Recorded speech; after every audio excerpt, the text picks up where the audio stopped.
هناك مؤامرة من أوروبا بأكملها على المغرب، صدق أو لا تصدق. بسم الله الرحمن الرحيم، أهلا بحضراتكم وحلقة جديدة. تحياتنا الأول للجمهور المغربي والكرة المغربية وكل اللعيبة المغربية. تعالوا مع بعض هنشوف حاجات كتيرة قوي في الفيديو ده، بس اصبروا عليا هتلاقوا مقتطفات هتعجبكم جدا، وبالدليل هتلاقي الحكم كان متواطئ مع فرنسا ضد المغرب. الأول نشوف ماكرون قبل الماتش ما يبتدي ب10 دقايق او ب5 دقايق بالكتير كان عامل ازاي، والجمهور المغربي كان عامل ازاي في الاستاد. تعالوا مع بعض نشوف المغربي وصيحات الجمهور المغربي قبل المباراة قال ايه، ونرجع لحضراتكم تاني وخليكم معايا. هتلاقوا بالدليل الحكم الغندور جمال الغندور بيتكلم على ركلتي جزاء واضحين جدا للمغرب وبيشرحهم وبيفسرهم، والاعمى كان هيحكم ان دي ضربة جزاء. نشوف ونرجع تاني.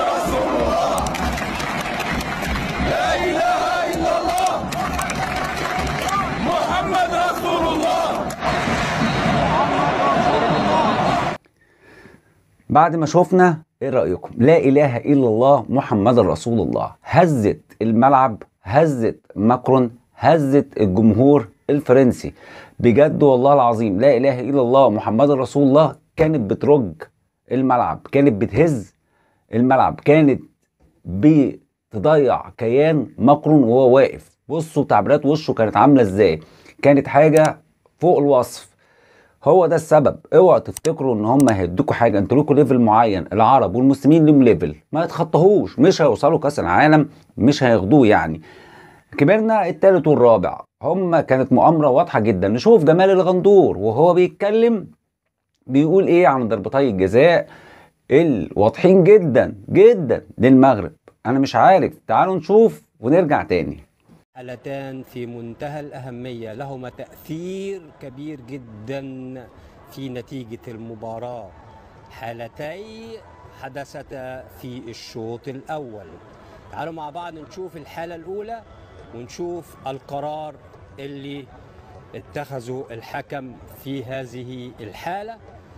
نشوف مع بعض الحكم بيحتسب ركلة حرة ضد الفريق المغربي وينذر اللاعب المغربي.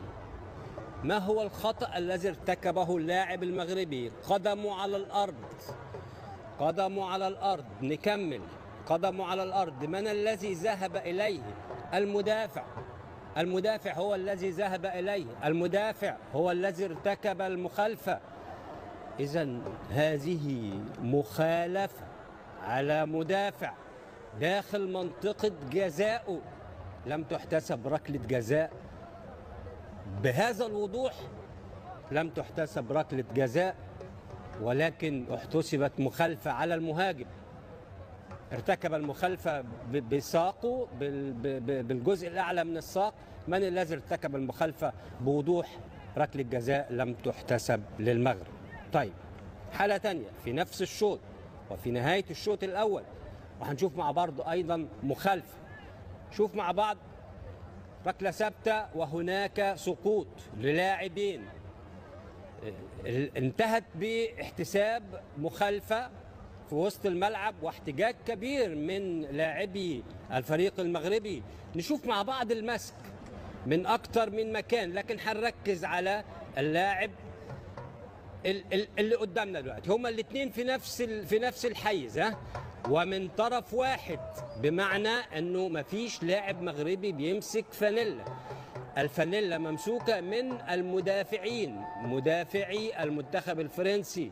نشوف مع بعض اللاعب رقم 15 من المغرب ممسوك بهذا الشكل، بهذا الشكل، واستمر المسك. خلينا نكمل بقى اللقطه، نكمل اللقطه. استمر المسك واستمر تكتيف اللاعب حتى سقط على ايه رايكم بقى بالله عليكم بعد ما شفتوا ضربتين جزاء ولا مش ضربتين جزاء؟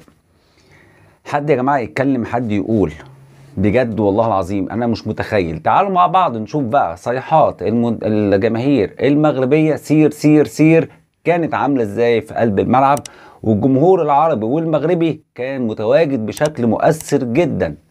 كفايه لا اله الا الله محمد رسول الله، دي كفايه ان كانت تطلع المغرب. شوفوا نرجع تاني.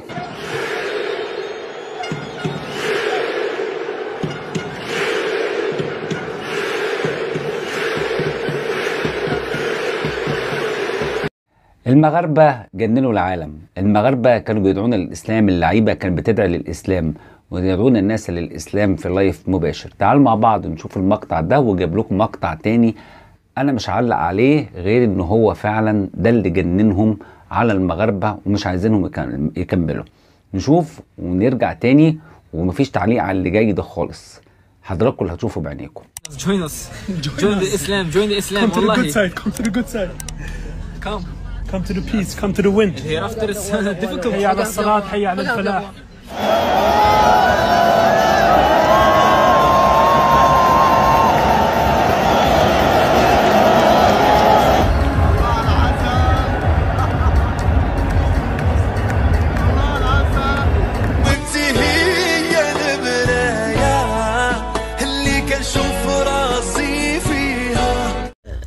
مقطع بسيط بقرا لو سمحت. اقرا.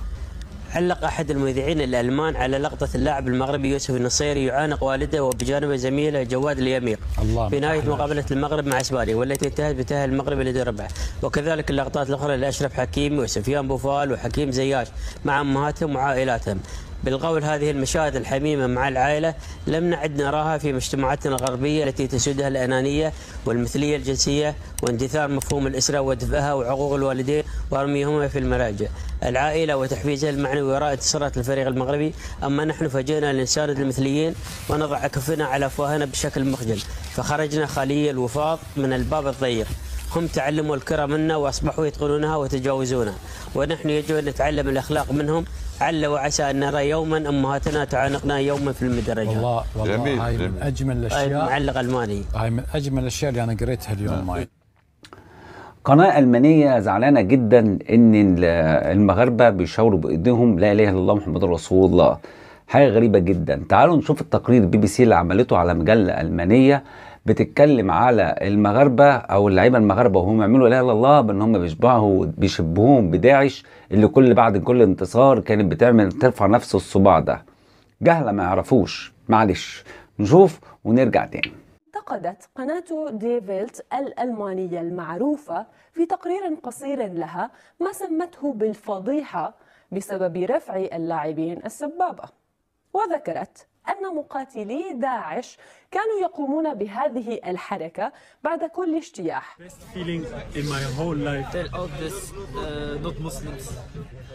Join us. Join the Islam. Join the Islam. Come to the good side. Come to the good side. Come. Come to the peace. Come to the win. Hereafter it's difficult. حي على الصلاة. حي على. أحبائي ده اللي عندي النهاردة وقلته لكم، وده التقرير الموجود عن المغرب وليه كان في سبب اضطهاد مباشر ليهم، وإن أمير قطر فعلا كان مستاء جدا من اللي حصل ده، والله أعلم ده حسب الأنباء والأخبار اللي بتقول. أتمنى يا رب يكون الفيديو عجبكم. تحياتي للمغرب وإن شاء الله حصول على المركز الثالث، وهزيمة كرواتيا بإذن الله هتكون على يد المغاربة. تحياتي ليكم، كان معاكم هاني وبشكركم جدا كل العرب، المغاربة، السعوديين، الجزائريين، الوطن العربي من الخليج للمحيط.